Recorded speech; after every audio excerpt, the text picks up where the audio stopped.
Are you? My evening is coming to an end soon, but you crossed my mind. I wanted to shed light on some of the posts that I've been sharing about the 5 biggest branding mistakes and the 5 biggest marketing mistakes. And these are things that I've been noticing on all of my social media platforms across the board.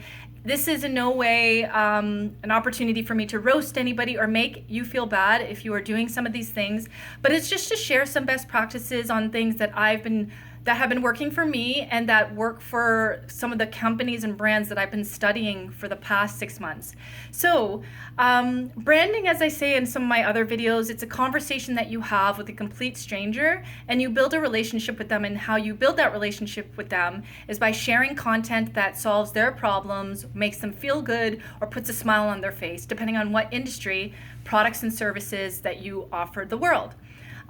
So one of the things that I wanted to bring up is really just having your own personality, your own tone, not copying the competition. And I say that because let's take, for example, you own a flower shop and let's say 20 of your followers follow you and your competitors. What's going to happen is if they see that you're copying your competitors, it's not going to look good on your reputation. So try to be creative. Try to think about things that are happening in your industry that are going to come up in the next 5 to 10 years and present that in a way that will be beneficial to your audience. The other thing that I notice sometimes is some brands or some companies that have large followings, they tend to only communicate or respond back to people that they might think will potentially buy their products and services. And this is not good because imagine one of your favorite brands, let's say Hilton Hotels or Nike, received an email from you and they decided to respond to you or maybe just like your quote or not even respond at all. And yes, it's true, there are a lot of big brands that just don't have the outsourcing or the employment budget for people to monitor their posts. But just think about your company as a Fortune 500 organization and how you want to be known for on the online space that we have right now. Another thing that I brought up is really just ensuring that you're not focusing so much on your products and services, but you're having a mix of advice that you're offering your audience or your potential customers based on what they need that will eventually go back to your products and services, and not having an Instagram or a LinkedIn or a Facebook page that just shows products and services, sales coming and all this other thing, because that pushes people away instead of gravitates them towards you. Another thing that I like to project a lot of is sharing your best practices, sharing your industry secrets. And here's the reason why I say this. It is one of the biggest branding opportunities right now, because if you feel that your secrets or your best advice can only be used to share with customers or people that purchase your products and services, guess what?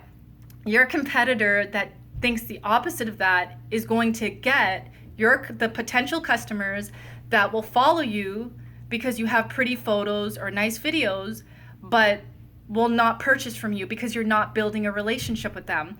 So I know that in the small business space, a lot of people think if I give out my best practices, people won't purchase my products and services. And that's true. There are highly proficient and effective people out there that can watch a YouTube video for several hours and then turn around and capitalize off of that. And that's great, but there's a higher percentage of people out there that do not have the time nor the resources to sit there every day and study marketing or branding or your hair services or your beauty services or your fashion line, because you will be the go-to person or the go-to company or brand that they can refer to on social media to fix their problems. And I'll give you some examples. Let's take, for example, you have a hair salon. Some of the posts that you can share are how to handle dry hair in the wintertime, or how to handle brittle hair if you swim a lot and your hair is being impacted by the chlorine in swimming pools, etc. So just kind of think about how you can fix your audience's problems. Don't worry about your competitors. If they want to hold on to their information, let them hold on to their information. But the companies that are winning, ladies and gentlemen, are number one, the companies that are pivoting. And when I say pivoting, that they're trying to find new ways to connect with their audiences because their potential their competitors, shall I say, are not doing that. Another thing that I had brung up recently on marketing mistakes in one of my videos is leadership not feeling that they have to be a part of campaigns, or they don't need to be concerned about anything except for approving a budget. And I don't agree with that, because for the past couple of months since COVID-19 started, I've seen the CEO of Shopify get on a webinar.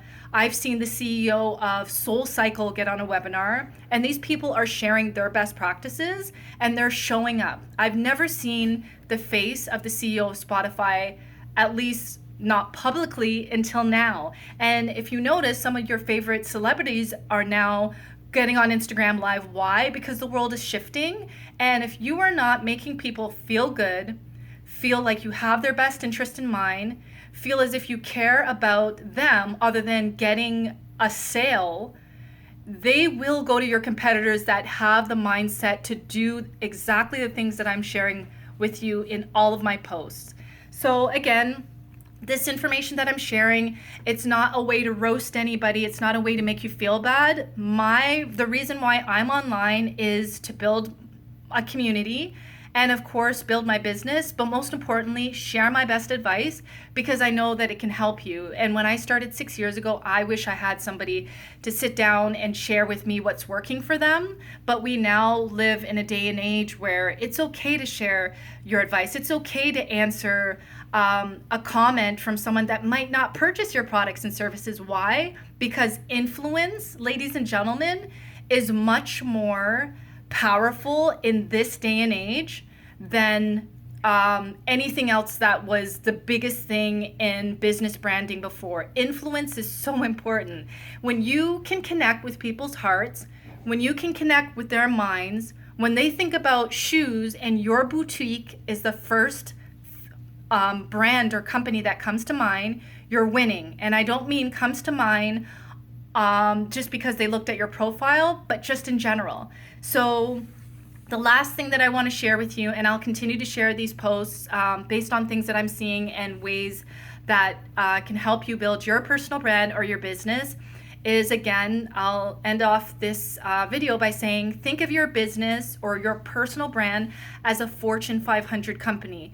Whether you are winning right now during COVID-19 or not, you have the power to project what you do best, what you know, entertain, educate, and inform in the highest and best and the easiest way possible. And you will be the go-to person during COVID-19 if people have the resources to purchase your products and services, or after all of this ends.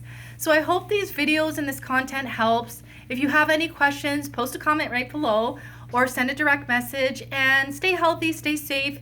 If you want more content on videos that I haven't shared on this platform, check out my YouTube channel. The link is in my bio. And yeah, I'll continue to provide you guys with quotes and images and videos and things of that nature that will help you succeed in life, work, or business. Thanks so much for your time. Take care. Bye.